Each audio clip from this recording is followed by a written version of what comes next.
ಮೈದಾನದ ತುಂಬೆಲ್ಲ ತ್ರಿವರ್ಣದ ರಂಗು, ಮೈ ನವಿರೇಳಿಸುವ ಸಾಹಸ ಪ್ರದರ್ಶನಗಳು, ರಾಷ್ಟ್ರಭಕ್ತಿಯ ಪುಳಕವೆಬ್ಬಿಸಿದ ಸಾಂಸ್ಕೃತಿಕ ಕಾರ್ಯಕ್ರಮಗಳು. ಇವು ಬೆಂಗಳೂರಿನ ಮಾಣಿಕ್ ಷಾ ಪೆರೇಡ್ ಮೈದಾನದಲ್ಲಿ 67ನೇ ಸ್ವಾತಂತ್ರ್ಯೋತ್ಸವದ ಅಂಗವಾಗಿ ಆಗಸ್ಟ್ 15ರಂದು ಆಯೋಜಿಸಿದ್ದ ಕಾರ್ಯಕ್ರಮದ ಅಪೂರ್ವ ಘಟನೆಗಳು.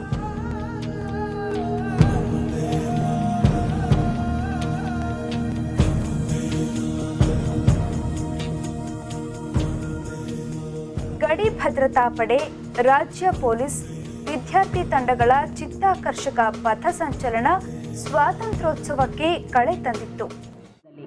ಇದೀಗ ವೇದಿಕೆಯ ಮುಂದೆ ಬಿಎಸ್ಎಫ್ನ ಈ ಕಡೆ ಎರಡನೆಯ ತಂಡವಾಗಿ ಸಿಆರ್ಪಿಎಫ್ ಕೇಂದ್ರ ಮೀಸಲು ಪೊಲೀಸ್ ಪಡೆಯ ತಂಡ assistant sub inspector Gowramma SN ಈ ತಂಡದ ನಾಯಕಿಯಾಗಿ ಕಾರ್ಯನಿರ್ವಹಿಸುತ್ತಿದ್ದಾರೆ. ಆರ್ಪಿಎಫ್ ರೈಲ್ವೆ ಸಂರಕ್ಷಣಾ ದಳದ ಮುಖ್ಯಸ್ಥರಾಗಿ ಸಬ್ ಇನ್ಸ್ಪೆಕ್ಟರ್ ಭೂಮಿನಾಥನ್ ಅವರಿಂದ ಕಾರ್ಯನಿರ್ವಹಣೆ ಈ ತಂಡ ಇದೀಗ ವೇದಿಕೆಯ ಮುಂಭಾಗದಲ್ಲಿ. ಕೆಎಸ್ಆರ್ಪಿಯ 4 ತಂಡಗಳು ಇಂದಿನ ಪಥಸಂಚಲನದಲ್ಲಿ ಭಾಗಿ. ಮೊದಲನೇ ತಂಡ KSRP first battalion, reserve sub inspector Sharanabasava ಇದರ ಸಾರಥ್ಯವನ್ನು ವಹಿಸಿದ್ದಾರೆ. ಕೆಎಸ್ಆರ್ಪಿ 3rd ಬೆಟಾಲಿಯನ್ನ ನಾಯಕರಾಗಿ ರಿಸರ್ವ್ ಸಬ್ ಇನ್ಸ್ಪೆಕ್ಟರ್ ಗಡಿಗಪ್ಪ ಅವರಿಂದ ಕಾರ್ಯನಿರ್ವಹಣೆ. ಕೆಎಸ್ಆರ್ಪಿ 4th ಬೆಟಾಲಿಯನ್ನ ನಾಯಕರಾಗಿ ರಿಸರ್ವ್ ಸಬ್ ಇನ್ಸ್ಪೆಕ್ಟರ್ ಚನ್ನಬಸವ ಅವರು ಕಾರ್ಯನಿರ್ವಹಿಸುತ್ತಿದ್ದಾರೆ.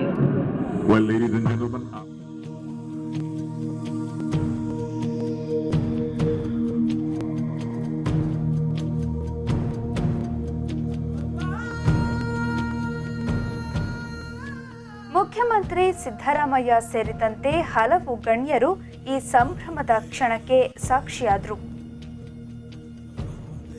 ಭಾರತ ಸ್ವಾತಂತ್ರ್ಯ ಸಂಗ್ರಾಮಕ್ಕೆ ಕಿಚ್ಚನ್ನು ಹಚ್ಚಿದ ಅನೇಕ ಹೋರಾಟಗಳು ನಮ್ಮ ರಾಜ್ಯದಲ್ಲಿ ನಡೆದಿವೆ.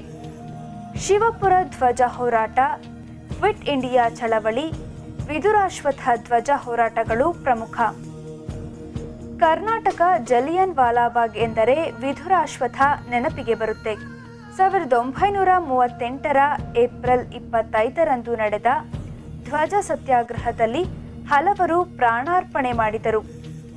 ಸತ್ಯಾಗ್ರಹಿಗಳು ನಡೆಸುತ್ತಿದ್ದ ಮೆರವಣಿಗೆಯ ಮೇಲೆ ಬ್ರಿಟಿಷರು ಲಾಠಿ ಪ್ರಹಾರ ನಡೆಸಿದ್ದು ಅಮಾನವೀಯ. ಜವಾಹರ್ ನವೋದಯ ವಿದ್ಯಾಲಯದ ಸುಮಾರು 600 ಮಕ್ಕಳು ಪ್ರದರ್ಶಿಸಿದ ಸ್ವಾತಂತ್ರ್ಯ ಸಂಗ್ರಾಮ ನೃತ್ಯ ಕಥನ ಗಾಂಧೀಜಿಯವರ ಅಸಹಕಾರ ಚಳವಳಿಗೆ ಸಿಕ್ಕ ಬೆಂಬಲವನ್ನು ಮನಮುಟ್ಟುವಂತೆ ಕಟ್ಟಿಕೊಟ್ಟಿತು. ಸ್ವಾತಂತ್ರ್ಯ ಪೂರ್ವದ ಗಾಂಧಿಯುಗದಲ್ಲಿ ಭಾರತದ ಇತರ ಪ್ರದೇಶಗಳಂತೆ ಕರ್ನಾಟಕದಲ್ಲಿ ಕೂಡ ಸ್ವಾತಂತ್ರ್ಯ ಸಂಗ್ರಾಮ ದೀರ್ಘಕಾಲ ಅಷ್ಟೇ ಛಲದಿಂದ ನಡೆಯಿತು. ಅದೆಷ್ಟೋ ವೀರ ಪುಂಗವರು ಸಂಗ್ರಾಮ ಯಜ್ಞದಲ್ಲಿ ತಮ್ಮನ್ನೇ ಆಹುತಿಯನ್ನಾಗಿ ಇಟ್ಟರು. ಅಂತಹ ಒಂದು ಧ್ವಜ ಸತ್ಯಾಗ್ರಹ 1938ನೇ ಇಸ್ವಿಯಲ್ಲಿ ಕೋಲಾರ ಜಿಲ್ಲೆಯ ಗೌರಿಬಿದನೂರಿನ ಹತ್ತಿರದ ವಿದುರಾಶ್ವತ್ಥದಲ್ಲಿ ನಡೆದು ಸುಮಾರು 40 ಜನರು ಪ್ರಾಣಾರ್ಪಣೆ ಮಾಡಿ ತಮ್ಮ ರಕ್ತದಿಂದ ಭಾರತ ಮಾತೆಗೆ ತಿಲಕವಿಟ್ಟರು. ಬನ್ನಿ ನೋಡೋಣ ವೀರಭೂಮಿ ವಿದುರಾಶ್ವತ್ಥ ಧ್ವಜ ಸತ್ಯಾಗ್ರಹ.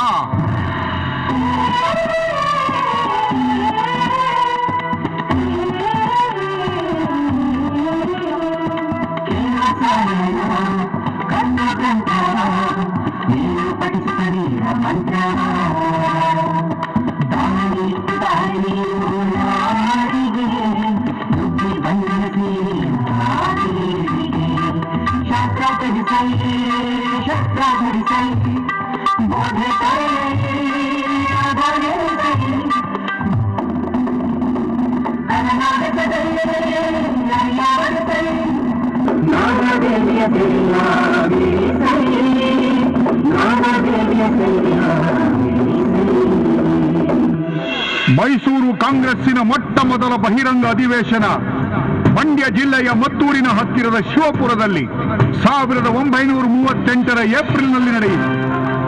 ಸಾವಿರಾರು ಜನರು ಈ ಸಭೆಯಲ್ಲಿ ಭಾಗವಹಿಸಿದ್ದರು. ಗೌರಿಬಿದನೂರಿನ ಮುಖಂಡರು ಶಿವಪುರಕ್ಕೆ ಹೋಗಿದ್ದರು. ಅಲ್ಲಿ ನಿಷೇಧಾಜ್ಞೆ ಉಲ್ಲಂಘಿಸಿ ಧ್ವಜ ಹಾರಿಸುವ ಕಾರ್ಯಕ್ರಮ ಇತ್ತು. ಮೈಸೂರಿನ ದಿವಾನರು ಅದಕ್ಕೆ ಅಡ್ಡಿಪಡಿಸಿದರು. ಆದರೂ ಆ ಗೊಂದಲದೊಳಗೆ ಧ್ವಜ ಹಾರಿಸುವ ಕಾರ್ಯಕ್ರಮ ನಡೆದು ಹೋಯಿತು. ಅದರಿಂದ ಸ್ಫೂರ್ತಿ ಪಡೆದ ನಾಯಕರು ವಿದುರಾಶ್ವತ್ಥದ ವಾರ್ಷಿಕ ಜಾತ್ರೆಯ ಸಂದರ್ಭದಲ್ಲಿ ಧ್ವಜ ಹಾರಿಸುವ ಸಂಕಲ್ಪ ಮಾಡಿದರು. ಬನ್ನಿ, 1938ನೇ ಇಸ್ವಿ ಏಪ್ರಿಲ್ 25ರಂದು ಏನಾಯಿತು ಎಂದು ನೋಡೋಣ.